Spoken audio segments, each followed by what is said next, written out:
Okay, so if you do everything right, you'll end up with this. Now, I went a little too fast, so it melted on this side of the edge and bent in a little bit, which means I can't quite have it centered. But it's okay, it will still work. Now, I probably should have mentioned this before, but when you go through this rubber, it will make a lot of mess. So after you're done, you're going to need to wash out the inside. Now, the next step is take your CPVC coupler and insert that stub of CPVC and then cut it down so there's just a little stub remaining. It's kind of hard to see because my camera doesn't want to focus, but there's just a little stub sticking out. What you're looking for is when you insert this in, you want to be able to turn it upside down without it falling out. Once you accomplish that, you're going to take your adhesive. You could use super glue, you could use epoxy. I wouldn't use hot glue because I feel like it's liable to come apart very easily. Then you take that, you want to attach your coupler and stub to the plunger tube like so. And now it bent in. But anyway, like so. Okay, so ignoring that noise in the background, once your epoxy sets, you want to ring around the coupler with a layer of goop to complete your seal and make sure you aren't losing any air. Now, this has set overnight because my camera died and I had to charge it, but you want to let the goop sit for at least, I'd say, 8 hours before you even reassemble your blaster, and then you probably want to wait at least 24 hours before you put it through any kind of heavy use. So any more than like a couple of test shots, you probably want to wait at least 24 hours. The next part we're going to do is going to be the plunger rod, or whatever this is supposed to be, the plunger rod. And this is very simple. You pop off the head like that, it should come straight off. You don't need this, so put it wherever you put your stuff. Then this nub that the plunger head used to sit on needs to come off. I'm going to do that real quick.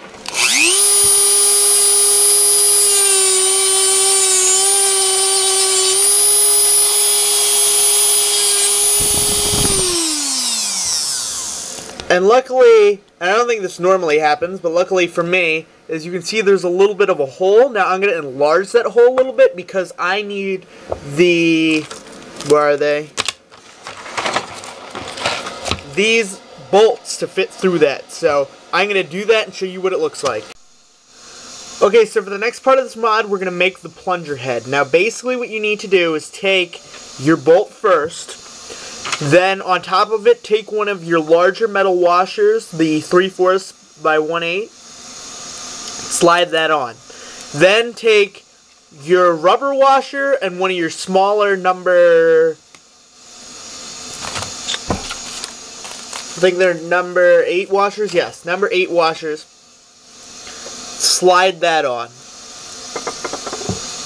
Like so.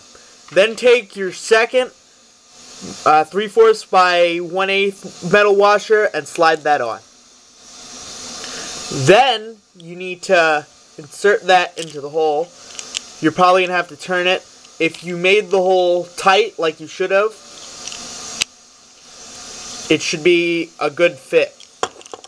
Now this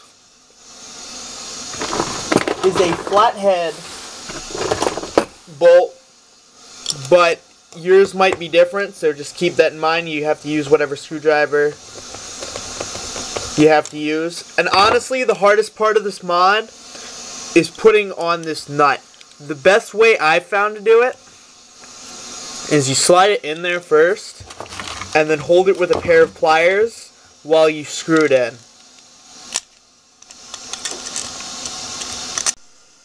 Okay, basically once I get it together, I usually take a little screwdriver or a pair of pliers and I manually turn the nut to tighten it.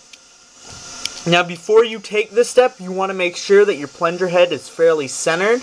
As you can see, mine is.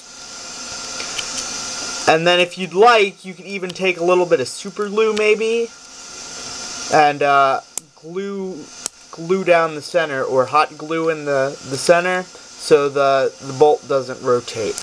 But basically that's what you got. So the next step really is to put everything back together, because you're going to measure for what you need to cut for your buffer spring. Now, like I said, the buffer spring are these Home Depot springs. We need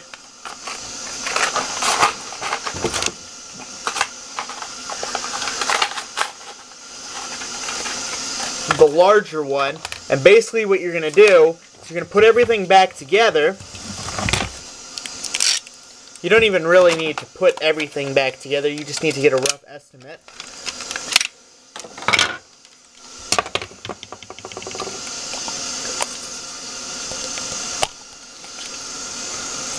And this is not going to want to go in because it's not been greased at all, but you can just deal with it for now.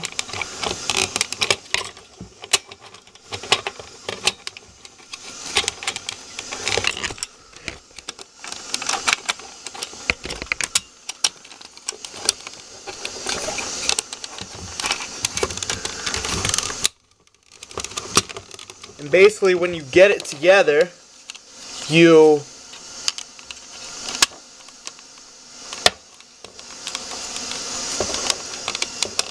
see how far you can pull it back without the spring compressing. So for me, it's to here, and it will go up to here. So if I take that spring, oops,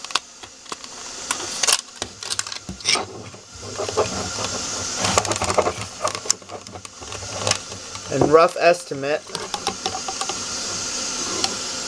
it ends at about here. So this is about how much I need.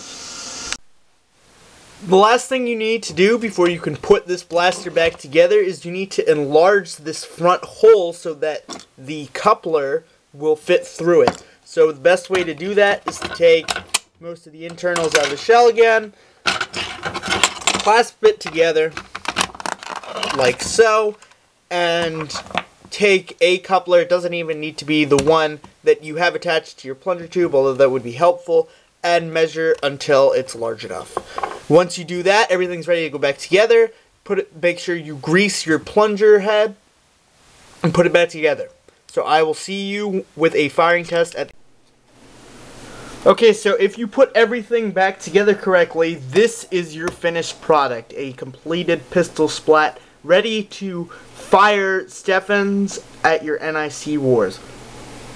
Now, I went downstairs and tested this with Stephens because I have a more open space down there, and I found that it was firing similarly to my Night Finder, which means it's achieving ranges of about 70 feet, which is very good for a wipeout pistol splat. Normally, you'd expect to see ranges of about 60, maybe 65, so 70-foot ranges modded is great. That's a 20-foot increase over the 50 feet that it was shooting stock. I am going to do a quick firing demonstration, but I can't use Stephens because I feel like they'll put dents in my wall, so instead I'm going to use Whistler darts.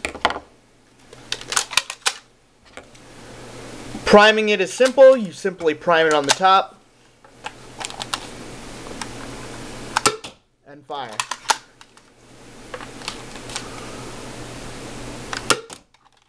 And I'm shooting low, but as you can see, it's a very powerful blaster. There's one last thing I'm going to show you that it can do. The pistol splat, when you replace the plunger head, has a great seal. As you'll see, it's a great seal, and it will vacuum load and suck darts through the plunger tube. I've had it happen, and it's a pain in the butt to get the darts out after. But with stock darts, you can use it like a mini barrel. So you can't even see the dart, but as you see, it will fire, and it won't fire 60 or 70 feet, but it will probably shoot 50. So that's a cool thing that you can do with stock darts if you had to. I guess you could technically do it with Stephens as long as you loaded it after you primed, because like I said, it will suck the dart into the plunger tube.